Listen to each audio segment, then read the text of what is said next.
Namimiss nyo ba ang orange chicken ng Chowking? Alam mo bang pwede mo din gawin ito na pinya? Naman ang gagamitin, may nabili akong chicken poppers at pinrito. Ko ito at saka ng gisa ng bawang at sibuyas at bell pepper. Hinalo-halo ko lang hanggang maghiwalay ang mga sibuyas. Half-cook lang natin para may crunch. Ang bell pepper at sibuyas at set aside muna. Ikaw ba?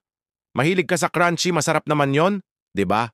At sinunod ko naman paggisa ang jowa mo para umamin na may babae siya, ay mali pala yung tidbits pala ang ginisa ko at tinimplahan ng ketchup seasonings gaya ng counting soy sauce, sugar, salt, pepper at iba pa. Sana all natitimpla. Naglusaw na rin ako ng cornstarch para pampalapot ng sauce, sakto lang na lapot.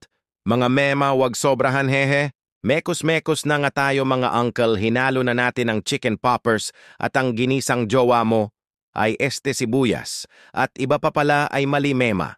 Nagluluto pa pala tayo, ba't ba nasali jowa mo? So ayun na nga mga mema, tapos na natin ang sweet and sour chicken. Sarap niya, promise, mas masarap pa kaysa sa jowa mo. Joke? Haha, tara, manggan. E-try muna now na di ka magsisi.